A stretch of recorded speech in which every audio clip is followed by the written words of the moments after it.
let me welcome you all once again to this event, which is a series of events on a white paper that we have produced on how do we build up competitiveness in India. And we have fortunately, we have the right kind of uh, August panel here, as well as two distinguished government leaders, one Dr. Keshara, the chairman of the Standing Committee on Commerce, and Amitabh Kant, the chief executive officer of Niti Aayog. Only one panelist seems to be missing at the moment, who was a last-minute panelist, Gopal Agarwal, economic spokesperson of the BJP. He's got held up in a meeting with the Prime Minister at the Jewar International Airport. Having said that, let me make a very short presentation on what the key features of the headlines of the white paper is or are. Can I have the slide, please?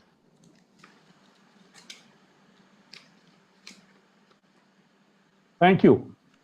Now, what I've done is this is a short, a very succinct paper that we have produced. It runs into about 10 or 12 pages. And what we've done is identified what are the doable characteristics in this particular, how do we improve our competitiveness? Number one is what we require is good investment in intangible assets such as skills, health, education, to leverage a potential of public partnership, public-private partnerships in each of these areas. The second is we need intra and intersectoral firm-level cooperation and participation in supply chains. Here we're not talking about collusion, but we are talking about cooperation. And we need to participate in free trade agreements like RCEP, which would have, we have lost a good opportunity. And this is something which I'm sure my colleague and co-host Nagesh is going to speak about at a later point of time. We need to ensure fair competition. Competition is one of the four pillars to build up competitiveness. We have a national competition policy draft which needs to be adopted. Though I must say here that this government has been promoting competition in various sectors on a very consistent basis, except that what we suggested was that it should be a convergent approach. And this is something which even the Niti Aayog has said in their own 3-year action plan, that we require reforms, including competition policy. Fourth is to modernize and enhance capacities of public institutions and to ensure convergence among policies and practices. For example, we found that there is a lot of there's a lot of difference, Dr. Keshav and Amitabh, in the difference between trade policy and industrial policy. They often, work at cross purposes. We end up with situations like inverted duty structures and so on. But this is something which is very important, and Amitabh has also served as the industry secretary of government of India and would understand what I'm talking about, including his current responsibilities, which deals with all these things. Finally, shared vision and mutual learning. Single market, we already have the GST with its own hiccups, but it is now settling down, and we are glad that this is happening. And what we also seen is, fortunately, a lot of other efforts are being done by the government in order to promote a single market. For example, motor vehicle registration. For example, ration card. And there are several examples of which I refer to what I said is that this government is very good in promoting competition, but the gains of the same by the industry in order to become more competitiveness seems to be, there's a gap. And therefore, what we have suggested is that how do we create an enabling environment for Samaj, Sarkar, and Bazaar to work together? We require a coherent approach, and for which Niti Aayog has been empowered to do the same. What it requires is a little more push by Niti Aayog in terms of the kind of coherence and convergence which is required across several policies. Of course, it's a very big terrain, so many state governments, state policies happening. With that, let me welcome you all once again and request Dr. Keshav Rao to please address the audience for about 10 minutes. Dr. Keshav Rao. Well, thank you. I'll not take 10 minutes, but nonetheless, I'll speak what I wanted to say, whatever the time be. So I'm really happy to be MSU, distinguished and very well-known economists and others, and including particularly Amitabh to join you in this discussion today. And a very important subject as you are thinking of competitiveness. After all, what is competitiveness? It is nothing but productivity you are asking. And what is productivity in my sense, for a politician's sense, is nothing but well-being of the people. And what is well-being of the people? It is a multi-dimensional issue. So that is what you have said.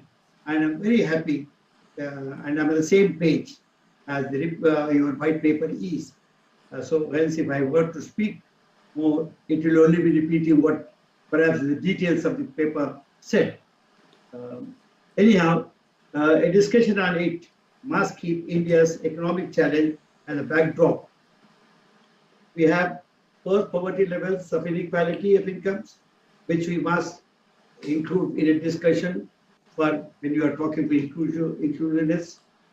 It is reported that 10% of India owns 77% wealth.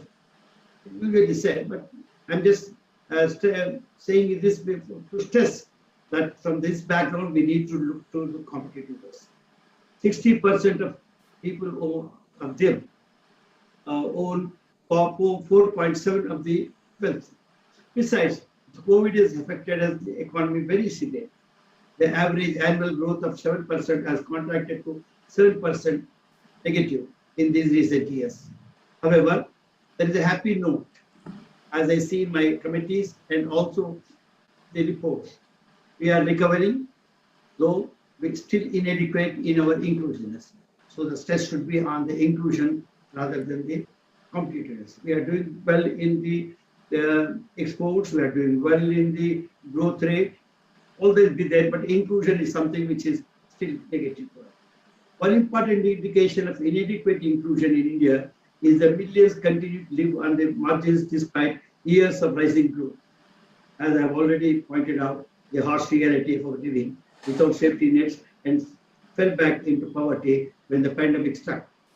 In addition, there is the inequality in accessing basic needs and enabling environment required for a decent quality of life. The quality of health and education, as we have stressed in the paper, remains poor. It is in this gap in overall wealth and human capital that drives the vicious cycle of inequality. It is interesting that Cuts International has carved a new area for this inclusion, Samaj Sarkar Bazaar. We in public life restricted to only social inclusion. But admit, US is the best choice, however technical it may be. It reaches to the most micro level of economic growth and objective. What is the economic contributors of all, as I first said, in simplistic words, productivity. The set of institutions, policies, and factors that determine the level of productivity of a country. In other way, it is to consider the well-being, how it promotes well-being of people. In a sense, it matters about growth, which concerns about income levels. So it is growth and income levels along with others. The competitors, therefore, belongs to distinctive factors like infrastructure, macroeconomic environment, and health education. These are basic ingredients which every country needs to tackle them first. Next comes efficiency enhancers. We are not only looking at markets, whether it is the functioning of goods, labor, or financial market, but also education and training, technological readiness, which indicate how much we are prepared to move towards advanced economics. Added to it is innovation and modernization. Countries that do well in these spheres do well with higher per capita group domestic product. I'm indeed impressed by your white paper, as I said earlier, on the subject. It is comprehensive to the extent that I found myself dumbfounded to add anything new.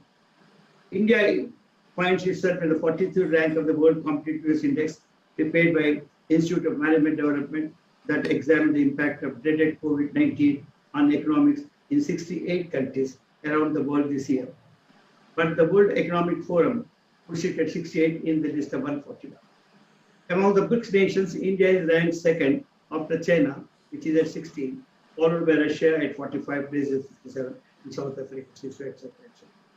This clearly shows India has been doing fairly well despite the pandemic. It is another matter whether we shall reach the target of $5 trillion economy by 2025, which I doubt. I doubt to reach the target, we must have 10 to 12% of growth rate annually. We were already doing badly earlier, and COVID has shattered our efforts. But we are not that bad. The present rate of 7 to 7.5% growth and our steady way to recovery gives us a hope. We have been involved successfully in structural reform, focusing on quality, productivity, and efficiency, the three important parameters of competitiveness. The white paper has made a laudable attempt to focus on important factors that determine competitiveness to Indian industries, like promoting investment in tangible assets, like human resource development, that is education and health, modernization and public institutions. This tangible factor must attract the attention of Mr. Amitabh, because we are always only look into the figures of the actual investments and so on. I totally agree with you that that is your white paper, that in complex and multi-dimensional situations, simplistic solutions would not work. A concrete effort is necessary to work in social cohesion of Samaj, Sarkar and Bazaar as possible answer to recovery from COVID-19. The points of concern therefore are many. Reports suggest that our financial institutions are less sound than they were before the crisis. This is more because the government had very little bandwidth to cope with another banking crisis so soon. And with high levels of personal debt, we are in for a future shock. But more important is holistic approach than isolated or transactional. There is therefore the need for putting together the synergies of Samaj, Sarkar, and Bazaar for holistic solutions. The unemployment rate in India has consistently remained between 5% and 8%. The CMIE data highlights that the unemployment rate was at a startling 9%. As per Niti Aayog's assessment, for 3 years, 2017-18 to 2019-20, India's problem is severe underemployment rather than jobless growth. It is a subtle point which we take note. The second wave of COVID-19 and consequent measures focused on containing the spread of the virus is likely to impact economic activity and employment adversely. While our basic concern is employment in this domain of productivity and growth, special attention is needed for labor market and workers' rights are not mutually exclusive, since they are not exclusive. The conventional idea is hire and fire with short-term contracts. While this so-called labor market flexibility may help in kickstarting job market, it can act as barrier to labor's need for secure and sustainable work. A combination of market flexibility with concrete protection of workers' rights for security are found to be more successful for higher competitiveness, that is productivity, higher employment, and reducing inequality. Therefore, economic objectives combined with social and environmental objectives should focus on India's development model. A higher degree of competitiveness and significant inclusion of human capital and skill drives greater productivity, which in turn leads to growth and higher income levels, and thereby enhances the overall well-being of the nation. Here we see the strength of the three pillars, Samaj, Sarkar, Bazaar, brought together, not only for growth, but overall well-being. Thank you very much. Thank you very much, sir. Thank you very much. And this is again to repeat what I had said earlier, that I see a lot of new entrants, and I'm glad that you're here. That if you have any questions, you could please put it in the chat box. With that, may I now request Amitabh Kant to please make his address. Amitabh, over to you. You have to unmute yourself. Distinguished Dr. Keshav Rao, all the distinguished guests here, ladies and gentlemen, Sustained growth is key to India's future. We have seen economies in East and Southeast Asia transform themselves within a generation through ushering in reforms and policies to promote private sector led growth and investment. Manufacturing and exports have long been recognized as critical in India's growth story going ahead. However, our share of manufacturing in GDP has remained broadly stagnant. Japan, South Korea, China, and to a lesser extent, Thailand and Malaysia are all examples of economies where exports played a major role in driving their economic transition. To my mind, the need of the hour is to promote our domestic manufacturing industry to drive exports and growth through achieving size and scale. Several important policy measures have been taken in this regard over the past few years. First, the decision to lower the corporate tax rate to 22% for all firms and 15% for new manufacturing firms will encourage the domestic manufacturing sector. The introduction of production-linked incentive scheme in several key sectors for a limited period will help domestic manufacturing achieve size and scale. 29 central labor laws have also been rationalized into 4 codes. The definition of MSMEs have been raised upwards, allowing them to grow in size while maintaining the benefits of MSMEs. All these measures should help in domestic industry become bigger and bigger and achieve the size and scale limitation. Globally, demand is rising and this is reflected in our export performance. In October 2021, merchandise exports stood at $35.5 billion, a 42% increase over October 2020 levels and a 35% increase over October 2019 levels.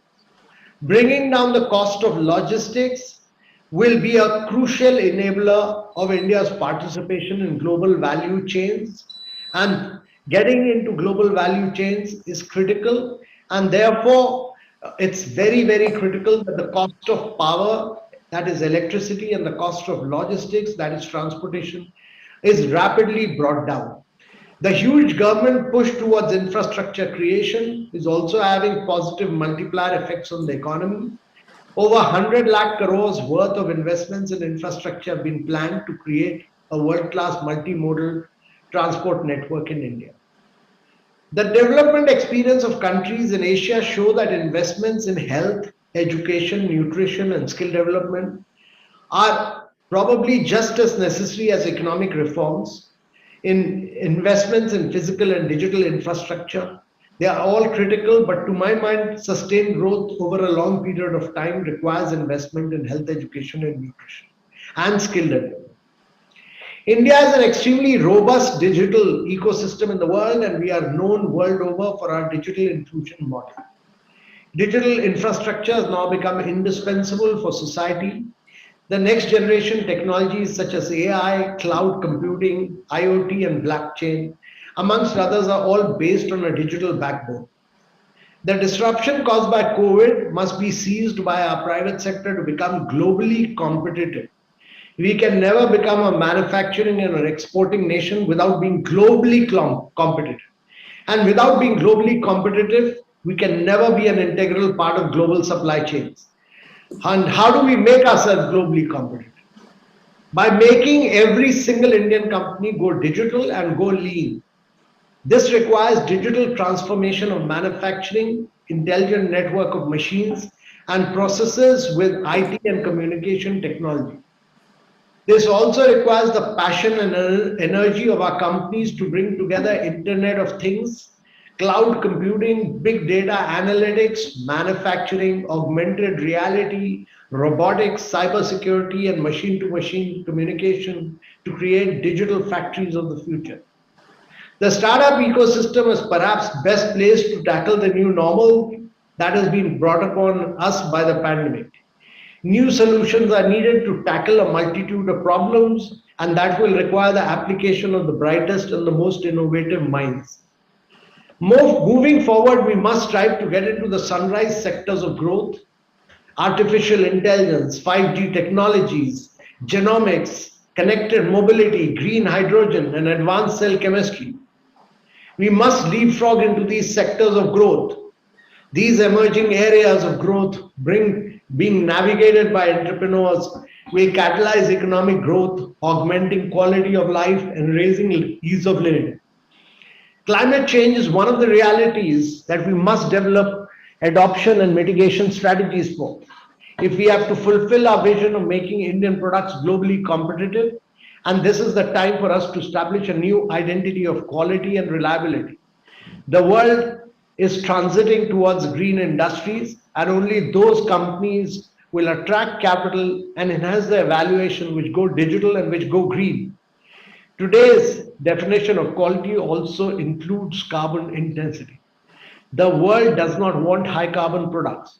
EU has set carbon border tariffs, and with the alarming IPCC report, other countries will follow soon. And therefore, if India is to become globally competitive, India must become an easy and a simple nation. Rules and regulation, procedures, and acts built over the years need to be uh, completely done away with. We need to be extremely easy and simple. We need to reduce the cost of logistics. We need to reduce the cost of power, which is rising because of the inefficiency of discoms. And therefore, discoms need to become highly competitive and they need to improve their efficiency of functioning. I would also say that for long, reforms in the discoms have not been effective, and it's very important that there is a private sector play. And I have grown up in Delhi, and I have seen the transformation which the reforms have brought in the discom sector in Delhi. Huge amount of power shedding used to take place. All that has changed now, and therefore either the franchisee model or the private sector participation model needs to be brought in by the state government. Many of these reforms have been carried out in the central government, and now it's time for the states to pursue reforms in a very vigorous manner. We need champions of reforms in the states, which will reduce cost of logistic, cost of power, make themselves easy and simple. If states grow at high rates of 10 to 11%, there's no reason why India will not grow at high rates, and why India will not integrate itself with the global value chain, and why India will not become a manufacturing nation. So the key to competitiveness lies in making ourselves easy and simple, in making ourselves highly competitive, bringing in size and scale of manufacturing and becoming a major exporting nation. That is really the key. Thank you very much. Thank you, Amitabh. Thank you very much. Uh, Friends, gentlemen, I always call Amitabh Kant as Amitabh Adrenaline Kant. So he really sort of charges you up, and that's always fantastic hearing. There is a question to you, Amitabh, from Anil Kanungo, who's the IFT.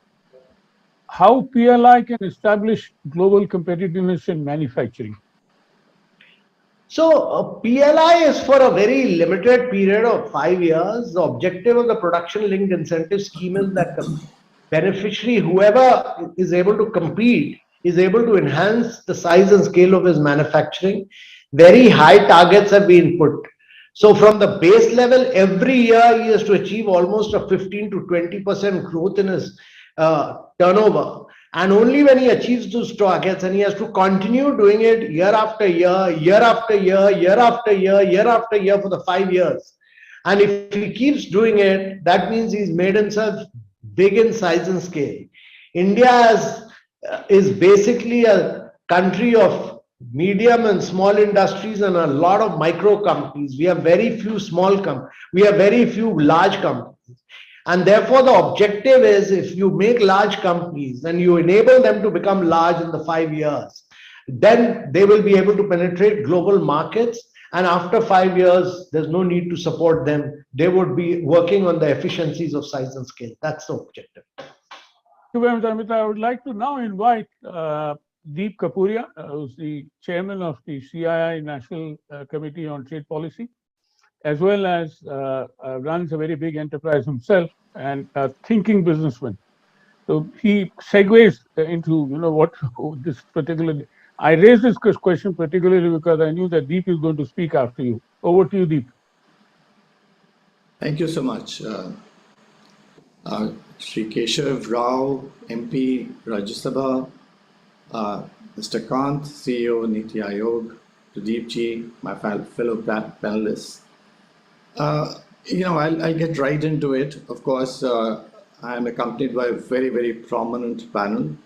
And on the onset, I do need to compliment Kats and Pradeep ji for putting a very insightful paper, and which covers a very vast canvas while addressing various stakeholders.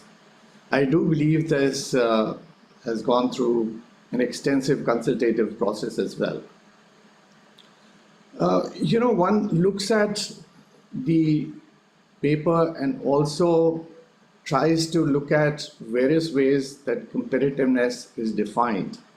And I believe that competitiveness has to be understood contextually. Unless we understand the context in which we are talking competitiveness, we'll be looking at and not being able to actually deploy the practices which will get us where we want to get to. So I'm going to talk about few points only, and those few points are, one is that when we look at things contextually, we need to also look at the gaps which differentiate the ecosystem at the very micro level. Niti Aayog has done a phenomenal job in the aspects of mapping competitiveness, even at the state level, going right down to the district level. And that is also promoting the performance and giving them some rating indicators. They've also taken on the SDG index and dashboard, which maps the initiatives of the past 5 years. And that also encourages that policies be improved to be even looking at the very basic enablers of competitiveness. Because if we talk about, primary health or even primary education, they are the very basic enablers which many of the competitiveness is built on. I think they are one of them.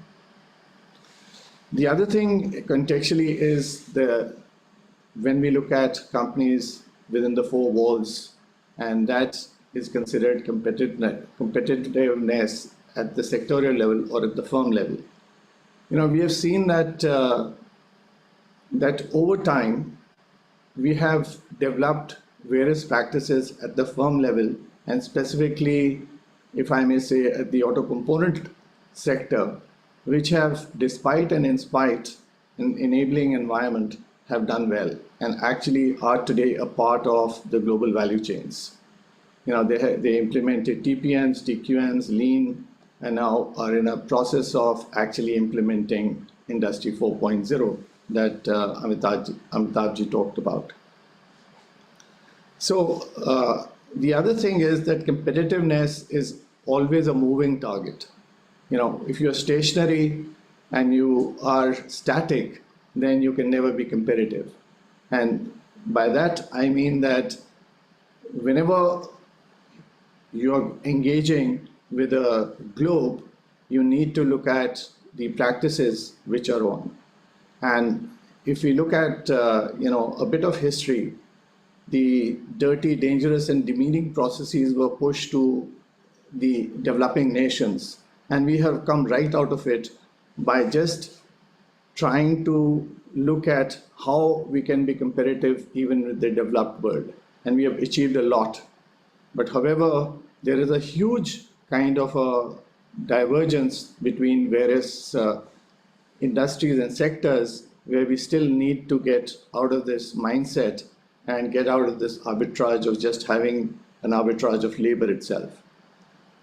Another driver of competitiveness which can change very quickly is the various trade kind of agreements that we get into. I know that we have been challenging the various RTAs and FTAs that we have got into, and I will answer that issue of the regional trade agreement that we didn't get into sometimes later. but there was a reason for it. But resurrection of barriers and technical considerations and standards can also make you uncompetitive. So one has to look at the regulations very closely, not only within one's own self, but when you're tying into the global value chains, you have to look at those various geographies. However, I'm going to be focusing on something that Amitabh ji talked about, and that is the digitization of the economy.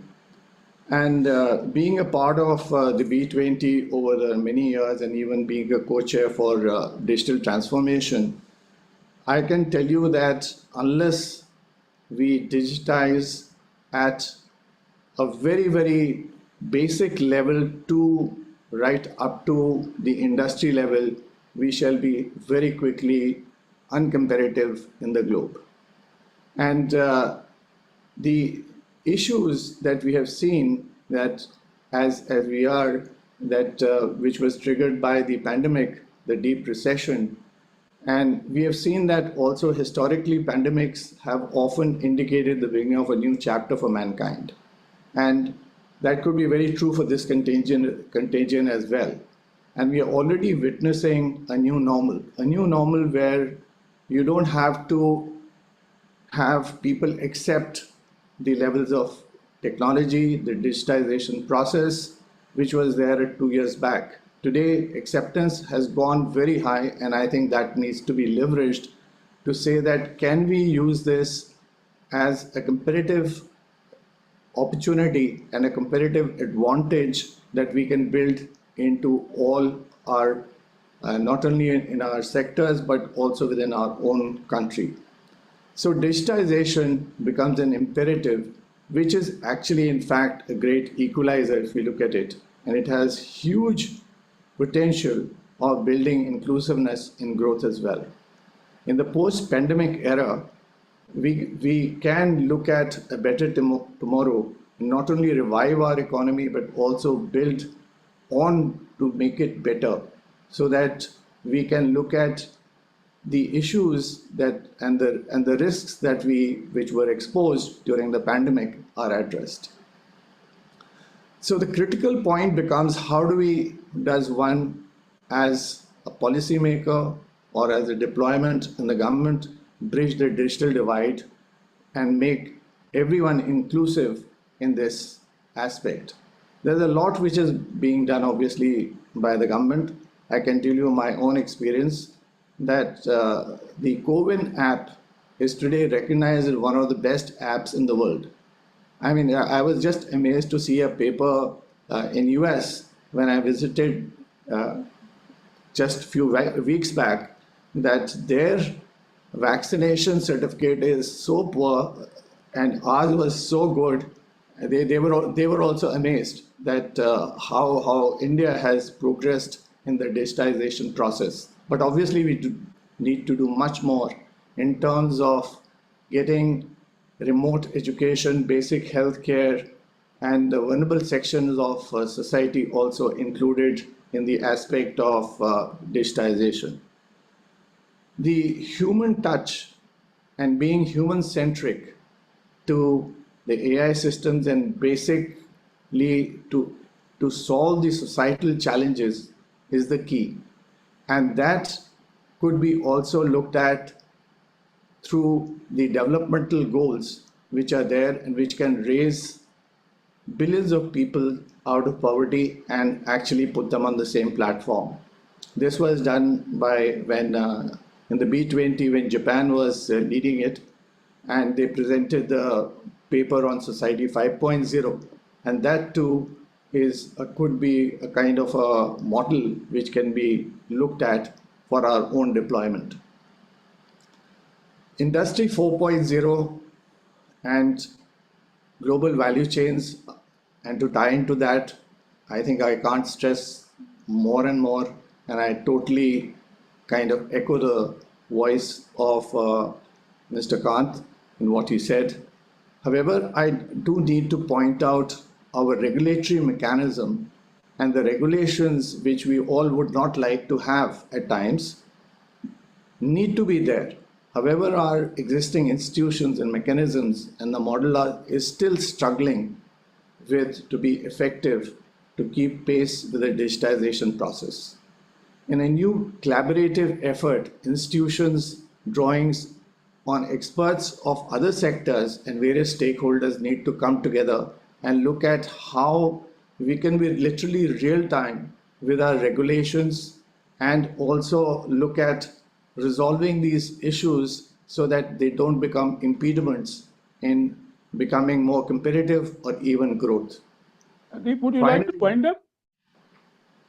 Finally, Yes. last point is that today cross-border cooperation has become absolutely essential.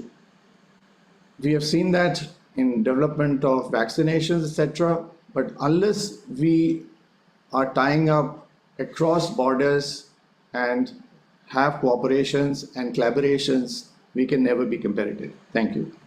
Thank you very much. Thank you very much. May I now invite Maithili Bushnurmat, another 5 to 7? Yeah. Hi, Pradeep. I'm here. Yeah, but in the interest good. of time, I will be very brief, Pradeep.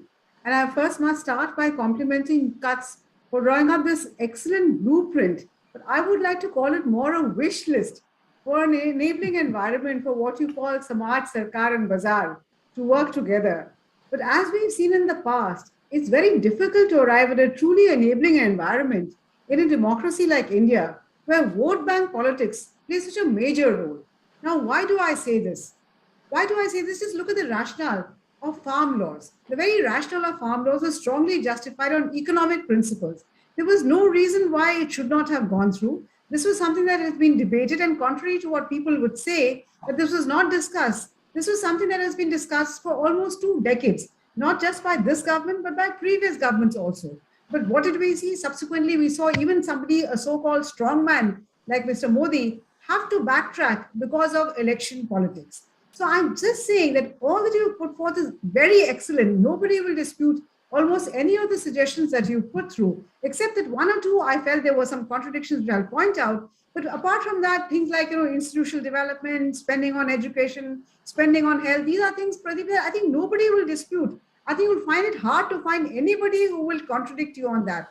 The point is, how do we translate these wonderful ideas into action? And that has always been our Achilles heel. In India, we're just not able to translate these blueprints, and there have been n number of blueprints. How do we translate them into action in a democracy? If you really want to believe in carrying the last man with you, if you really want to be immune to election politics, then how do we really, ensure that these blueprints get translated into action? China has a very easy job. India is very often unfairly compared with China. That is because in China, when the leadership decides to do something, they can just ram it down people's throats. In India, we cannot. So that, I think, is one key point that you must consider whenever you make these blueprints. How do you really translate them into action? Let me just give you just 2 or 3 examples, and I'll stop with that. For instance, you talked about giving MSMEs access to funds, bank credit. I'm talking about banks because that's one area that I'm a little familiar with. Now, how do you ensure access to bank credit in the case of MSMEs where they really don't have a viable business model? After all, I think it's important to realize that banks are not in the business of charity. I think this is something that we repeatedly fail to understand. We think that banks lend out money, give money, which governments can subsequently write off, which governments can subsequently come and say, okay, we're waiving the interest, we're waiving the principal, farm loan waivers, MSME waivers. That's just not how it works. Banks are commercial entities. They take money from depositor, hard-earned savings of people like you and I, and much poorer people perhaps, and then give loans. If these loans don't come back, ultimately it is the poor of this country who suffer. I think that is something that we really must understand. So that is my first quibble with you. The second point that you really say, you talk about strengthening the judiciary. Now this again, I think is something that we've talked about till the cows come home, but we've seen that the judiciary, not only is it not getting strengthened, not only are the delays inevitable and almost growing by the day, but we also have the issue of judicial overreach in a whole lot of areas. We've just seen the recent case where the judiciary has asked for a CBI inquiry into a disinvestment that happened in 2002. How far back are we going to go? Does the judiciary not understand the meaning of market price? Market price is what the market is willing to quote today, not tomorrow, not yesterday. So it is high time we stop, reopening the past unless there is proven malified intent. So that again is another area I think we must recognize. You've spoken again of governance, and you say that yes, we must try and fix bureaucrats, rent-seeking bureaucrats. I mean, come on, Pradeep. You and I are too long in the tooth to know that there's no such thing as questioning a bureaucrat who has got rent-seeking bureaucrats. There are n number of such bureaucrats, and we really have not been able to get them to, pull them up and hold them to task. So wonderful suggestions. I just wish we could act on them. But the only thing I must compliment you on is that unless we go on and on, just repeating the same thing like a stuck record in a country like ours, nothing will happen. So my compliments for going on saying what has been said many times before in a very cogent fashion, in a very clear fashion. I just wish that all of us could somehow ensure that these things happen. Amitabh Kant spoke about reforms in the discoms. I mean, where are we going to get Punjab to charge farmers for power and water? I mean, I wish we could do it. We're not, now the farmers are demanding legislation on MSP. So unless I think all of us in civil society, and I'm there, I think you are doing a wonderful job of taking the lead.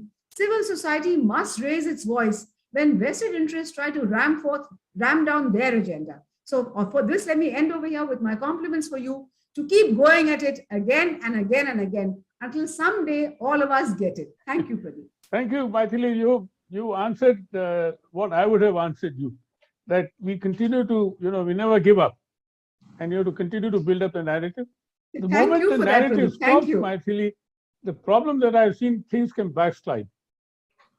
And at least we are resisting, any backsliding. With that, may I now come to Rajat, please. Rajat? Hi. Hi. Can you see me? Yeah. You hear me? Yeah. Hi, Pradeep. Have you stopped your car? Yes. Can you hear me? We see you bobbing all the time. We can see you, yeah. Go ahead. Yes. Wonderful. Thank you. I am going to repeat a few things that have already been said by Deep and Maithili, and of course, Amitabh ji and Mr. Rao. Thank you, Pradeep, for inviting me for this session. Wonderful report. And I must start by saying that, having worked in policy for several years, now I've changed my hat, I've moved back into academics, but having worked in policy, I can't but help agree with Maithili and with you that, policy making and pushing that needle on policy making, it happens two ways. One, when you're on the edge of a precipice, crisis-driven reforms, which we've seen in India. So if we have to make some reforms on competitiveness, I think you will need a crisis, or you will need to go in incremental steps, what Montague has called eloquently gradualism, and hopefully that gradualism will add up and result in a big bang over a period of time. So I think crisis-driven reform is something which we've been accustomed to, and if we keep repeating it, maybe we can take small steps to improve competitiveness. So I want to make three very quick points, and they are echoing what has been said already, and in my areas of interest and maybe research expertise, somewhat. One is the point about trade policy. And I can't but help agree with you that trade and industrial policy need to be coherent, and also that we must now begin to make an industrial policy which enables competitiveness. That is something that we desperately need to do, and we haven't really done that in a cohesive manner or coherent manner. And as you said, that we've had this inverted duty structure in place. It's going away now, but it's still been there. And there's an overhang of that in our economy, especially in the sectors that we are competitive at. Now, this age-old debate of manufacturing versus services, I'm not going to get into, but I just want to repeat a point that Amitabh made with a little more force, that you can't become competitive without being present in the global market. No country in the world has become globally competitive without being competitive in the global market. And being competitive in the global market means exporting to the global market, and exporting to the global market means that you can't have protectionism in the economy. We learned that lesson the hard way before 1991. We were a country where people could sell at high price, poor quality goods at any time they wanted. After 91, there's been some change, but I think we need to go further and dismantle protectionism, because tariffs no longer give you revenue. Revenue is not going to be a raison d'etre for the economy. Today, protectionism is the raison d'etre for, tariffs are the raison d'etre for protectionism. So we need to move away from that.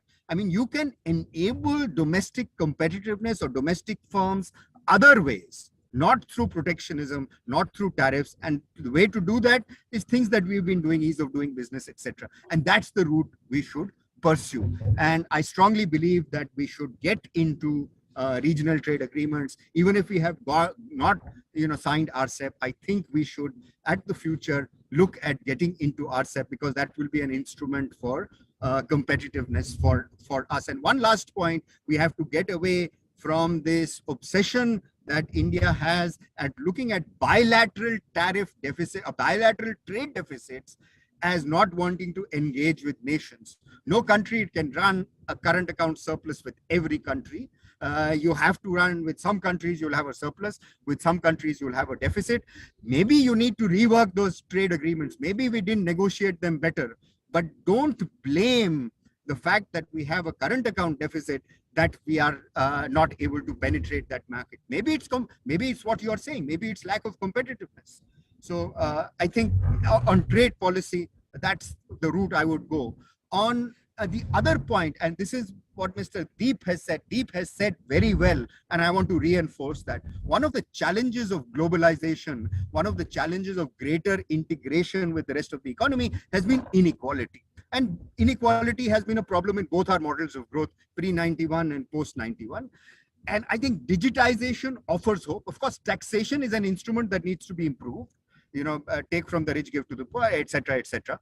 But I think digitization provides hope. Digitization will not only increase growth, but also enable inclusion. So this conflict between growth and inclusion that we talk about, as Deep said, both of them can go together potentially if you have greater digitization and digitalization in the economy.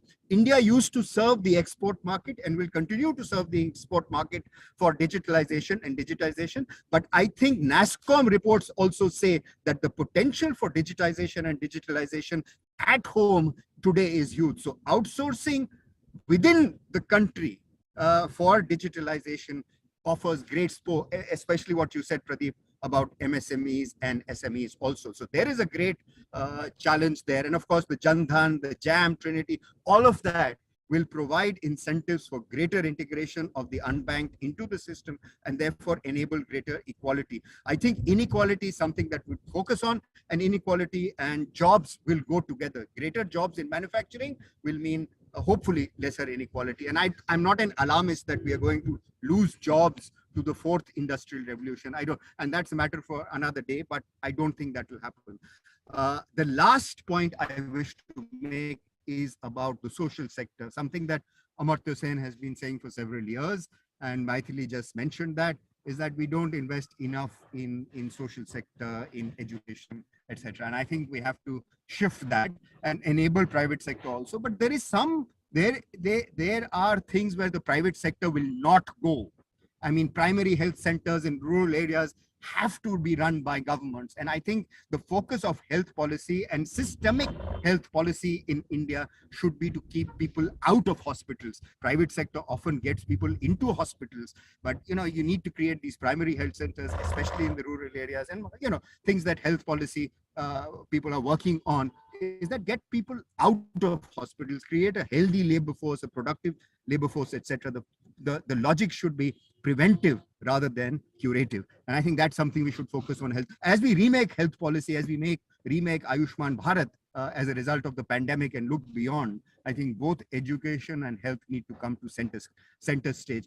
Education, to a large extent, higher education will be taken care of by the private sector. But primary education, as ASAR reports tell us, in the government sector, they have to be improved. So government has a role to play in health and education, especially, as I said, in primary education, in primary healthcare centers. That's where the government needs to get its act together. We should focus on that. And lastly, conclude by saying, keep repeating it, because, as I said, having worked on policy for so many years in government, until you keep saying the same thing, and multiple people have to say the same thing more and more times to move the needle on policy change. So congratulations, Pradeep, for putting together this. Thank you, Rajat. Thank you very much. I do see the need to amend the white paper to some extent, particularly the focus on digitalization, etc., which and its impact on inequality, particularly of poverty, etc. But just one point which you made, and I'll come back to the next panelist, and a point which was made by Maithili also. In terms of farm laws, they were excellent laws. We wrote a paper also. We've been working on, reform of APMC Act for donkey's years. The process was bad. To bring in, the government brought in ordinances. Dr. Keshav Rao, being chairman of the Standing Committee in Commerce, you would be able to say that. And then bringing in a law without any proper consultation. So the Montag said gradualism, we have said it, Vijay Kelkar has been saying it, that reforms, particularly of such nature, which affect people at large, should be done on a gradual basis and by building up a consensus. And that was not done in this particular thing. And this has had, unfortunately, spillover effects on other areas as well. And people have started writing, whether other reforms are going to be held up or not. Dr. Keshav Rao, would you like to react quickly on this? The question is, you belong to an entirely different school of thought. We have been opposing this bill from the beginning, right, on ideological basis. We always think that there has to be some kind of a social control on markets, particularly a market which has that kind of a dimension, where the 60% of people depend on that. So this requires a regulated marketing system, which we have in place. Now to remove that and try to force the corporatization or whatever you call privatization thing would have really shaken us. This is how we opposed it from the beginning. Even essential commodities being tagged to the farm laws, bringing in all sorts of other laws along with it, was something which is wrong. This is how we took a stand from the beginning. And for us, it's now history, unless Modi ji again thinks prudent to bring it in other form. Thank you very much. Now I turn to Bornali Bhandari from NCER. Bornali, over to you, 5 to 7 minutes. Sure, sir. Thank you so much for inviting me and to this very eminent panel. And good evening, everyone. Congratulations to Kutz for an excellent and very all-comprehensive paper. It is really very all-comprehensive. And my points, after coming a very series of eminent panelists, there's nothing new to say. But this point that I want to make 3 points, which might sound repetitive. The first one, the importance of this paper cannot be emphasized much more. When we did and we have been, NCR has been following forecasting for the last couple of years now. And when we did our forecast, we ran our simulations. What it indicates is that 21-22 forecast is going to be about 9 to 10% growth. That's about, so essentially what it means is we will catch up with 2019-20 output levels when after 2 years of lost growth. After that is if we grow at 7% growth rate, 7%, it will still take us 10 years to catch up with what we would have been, the trend growth part of what would have been growing without the pandemic. And this 10 years, when that means by 29-30 only will catch up with the trend growth part of the counterfactual.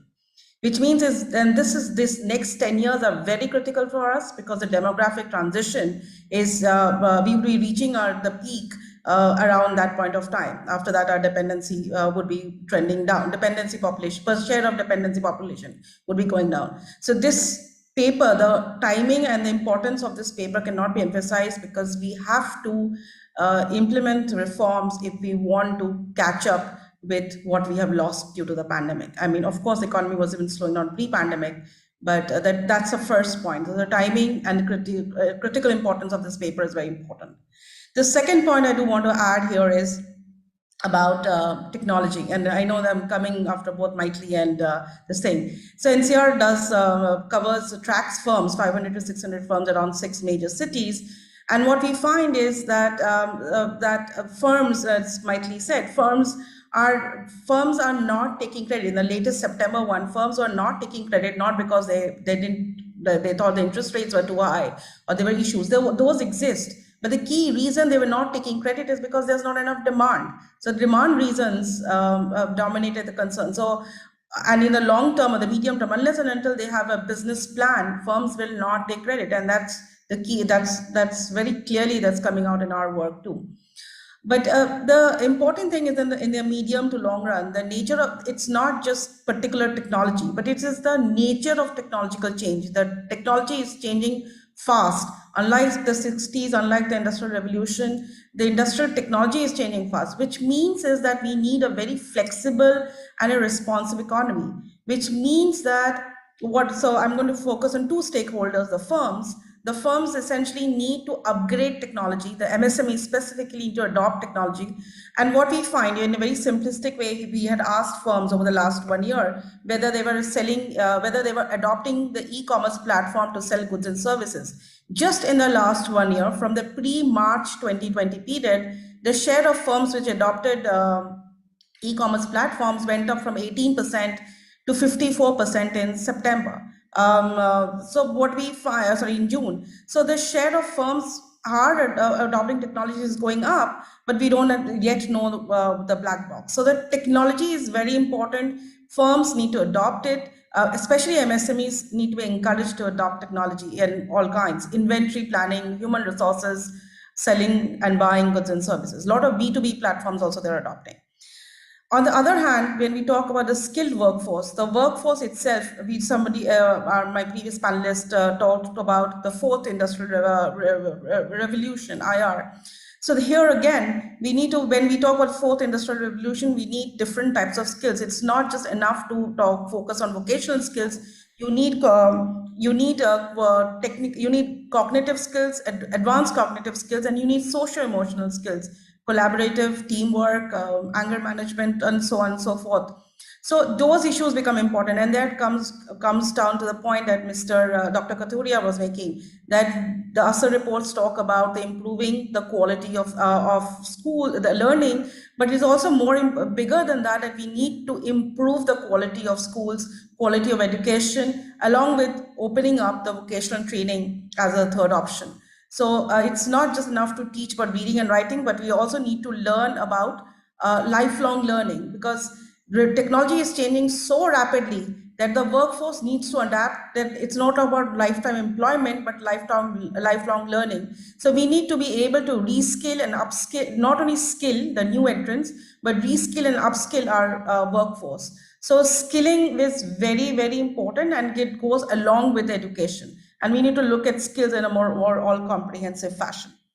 So the technology per se, the nature of technology has impact on both firms and the workforce. So one key, I think one key point that could be emphasized again in this in this note is, and this is really my last point here, is that we need a competitive workforce, and therefore we need to invest in health and the education sector.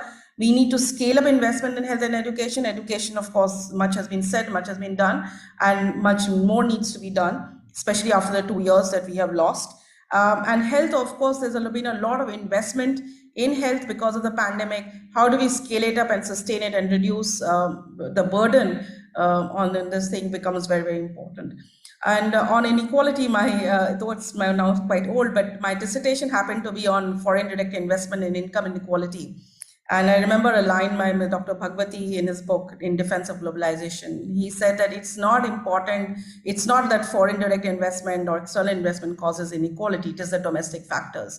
So we need to improve that to address inequality. On that note, thank you.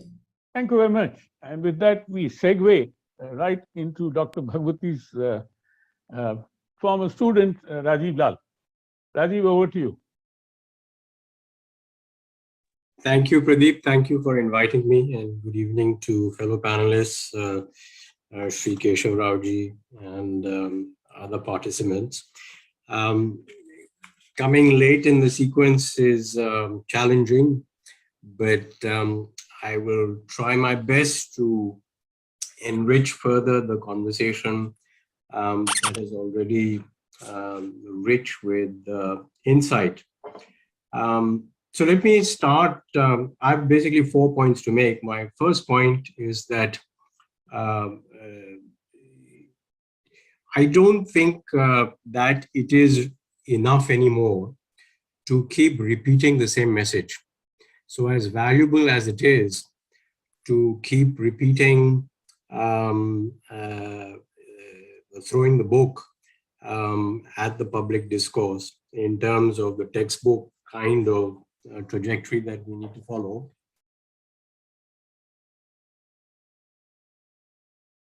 Take the trouble and invest much more time in thinking through, writing about, and provoking debate about how to get things done. So a better understanding of the political economy, making constructive suggestions about how to address it, really has to become a part of our narrative. So for example, on the farm laws, the reality is, whatever the economic rationality of the laws, there is very deep and fundamental mistrust between the players that are involved or that have been involved. A. B, there were clearly a group of very concentrated farmers who are disproportionately affected by the suggestions that have been made in the laws. And so, so consultation is one thing, but how do you actually prepare the ground to make that happen? I think would be very useful ground for research. And one of the ways of going about that is, it's not as if all the reforms that we've done have been by stealth or have been gradual in nature. There have been notable successes of reforms that have been well prepared, that have actually navigated the very tricky political economy situation. So, if you recall the delicensing of sugar and then the elimination of levy sugar, these are very politically sensitive issues, but they were navigated and they happened without too much of a noise.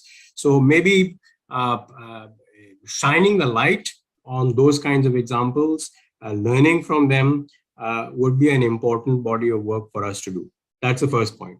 Second point I wanted to make is that one thing that doesn't come out enough, even in the conversation today, is that the need for us to focus on competitiveness is actually born out of serious structural difficulties that the economy is facing.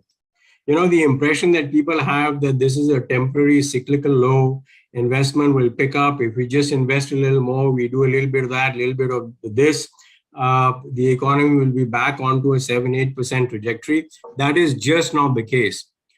At least my reading of the evidence is that since 2011-12, there has been a structural break in India's growth trajectory.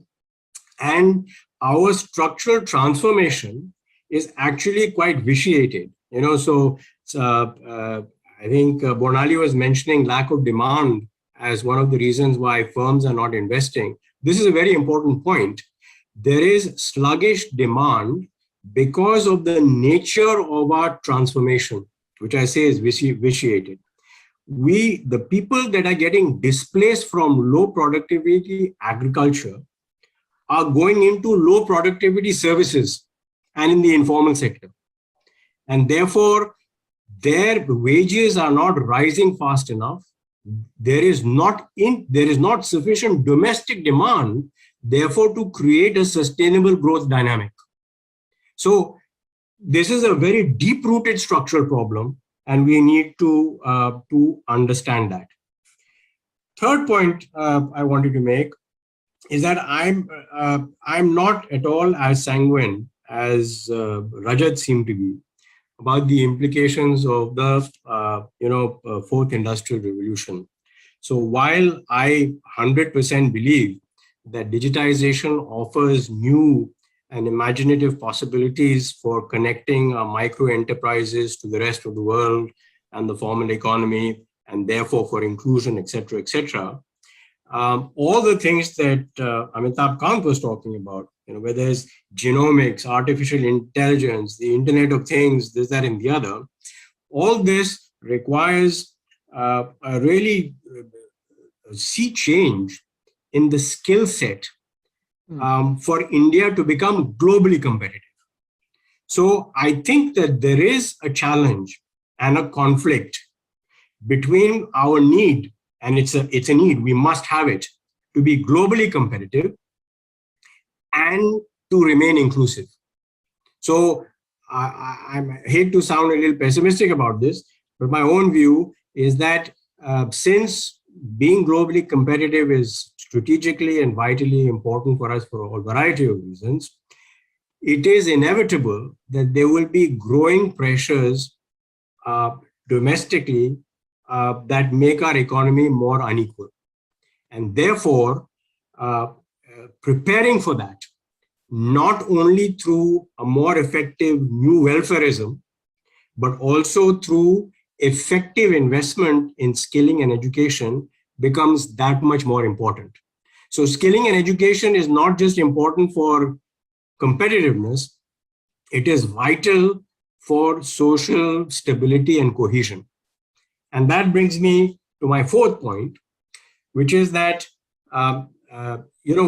maybe one thing that is missing as a theme, not just only in the report that cuts have given us, but also in all the reform initiatives, and there have been many in this government, right, is an overarching theme and narrative for, let's call it, the next generation of reforms.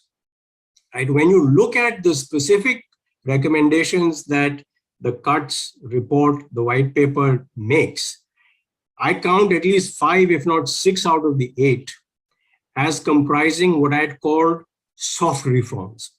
They are fairness and competition, fixing the judiciary, everything that is to do with the ease of doing business, bureaucratic mindsets, even your strategic protectionism.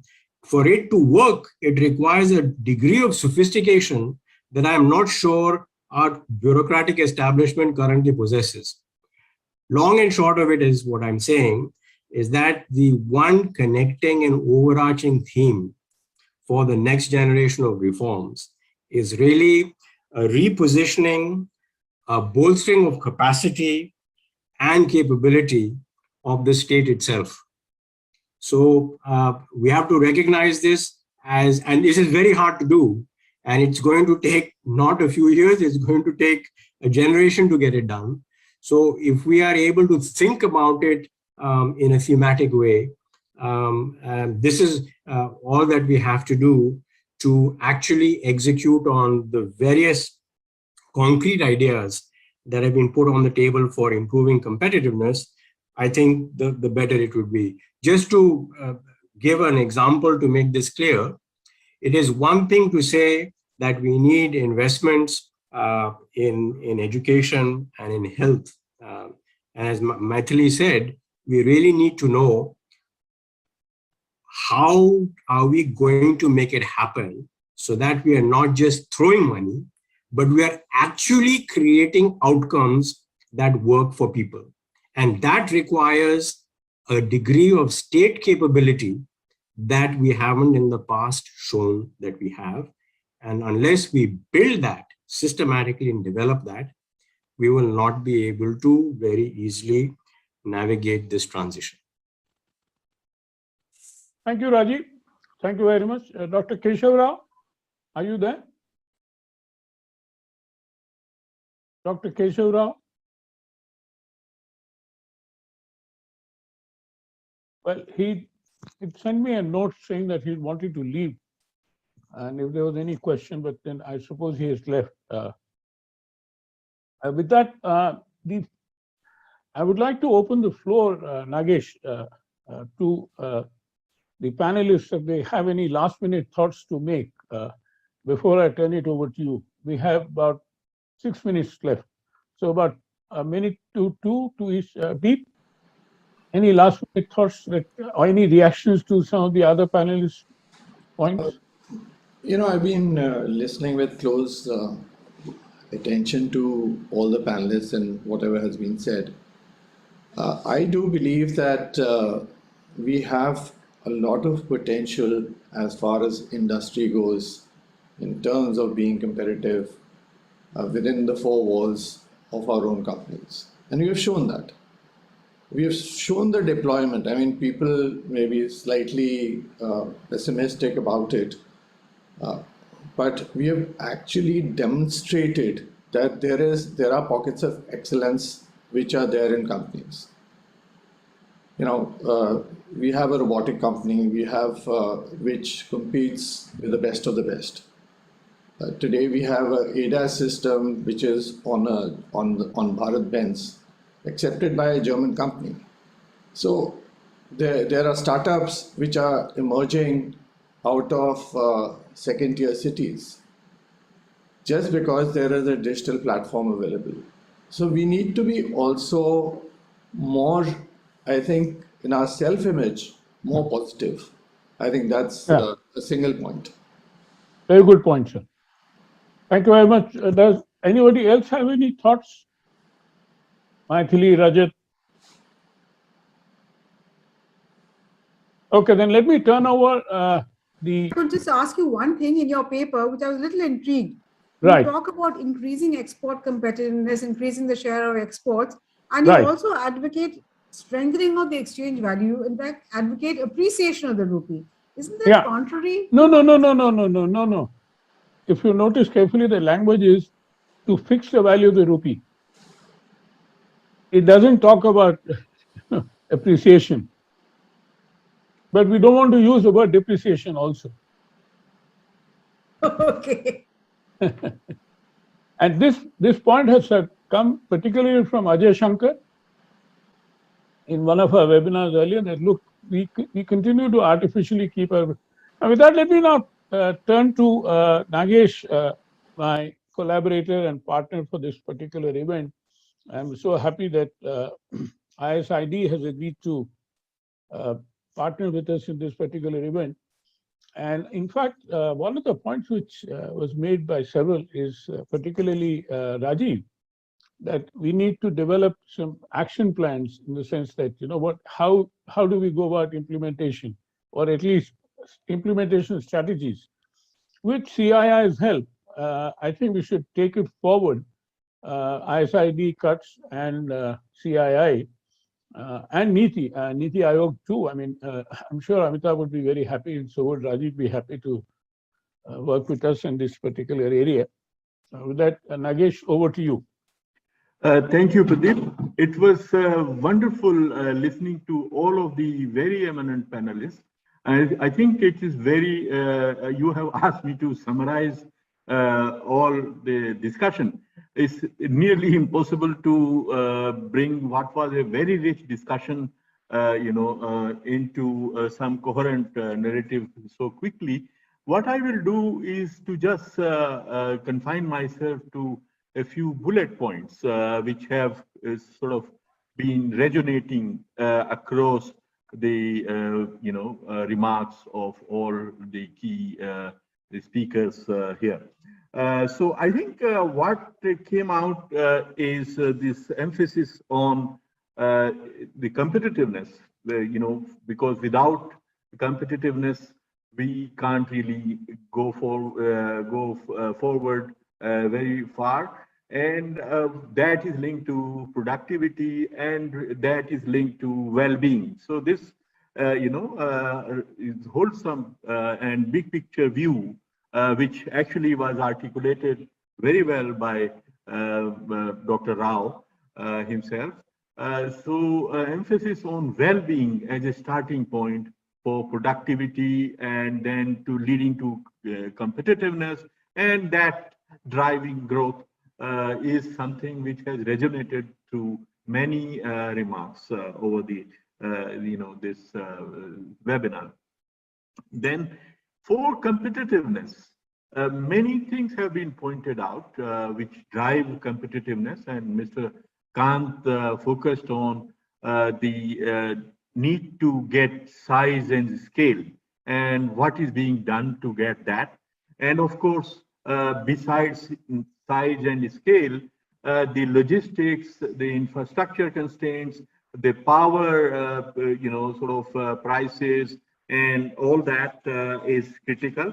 But the digital, sort of transformation of India is also going to be extremely critical driver or factor in competitiveness. And on that, number of panelists elaborated further, including Rajat, Maithili, and Mr. Deep Kapuria. So And I like the way that this digitalization was picked up as a theme for transformation in India, uh, not only for just competitiveness, but also for inclusive development. So digitalization being used to drive societal transformation, which was very interestingly coming out from a number of statements made. And I think we need to really harness the power of digital transformation for India's economic development and competitiveness. So that is something which has come out very well. Then I wanted to just pick up a couple of other points. I think besides size and scale, which Mr. Amitabh Kant emphasized, this need for coordinated pursuit of trade and industrial policy for competitiveness. I think that cannot be emphasized more. And I think Rajat was one who emphasized on that. And of course, Mr. Amitabh Kant. So we need to be in the global markets to be competitive. And for that, whatever needs to be done, including trade agreements. And reference was made to, in particular, the RCEP, which we have been still mulling over and have not been able to hook up to. It could become an important factor in driving trade and investments. So that is something which government needs to look into. And then I think another pillar which has resonated across most of the remarks and panelists have emphasized is this social development or human development, if you like. The emphasis on education and health, which we have not been giving due attention to, and that has become a major driver, major factor in overall economic, not only development but and growth, but also well-being and sustainability of growth is now. There is a very big sort of recognition to the fact that human development ultimately and also addressing inequalities ultimately affect the sustainability of growth. And so what Mr. Rajiv Lal was saying at the end, this structural break, that you see in India's growth process since 2012, is that this, slackening demand, and so that may be resulting from rising inequalities, people not having purchasing power in their hands, and so because of extreme concentration of income and wealth at the top.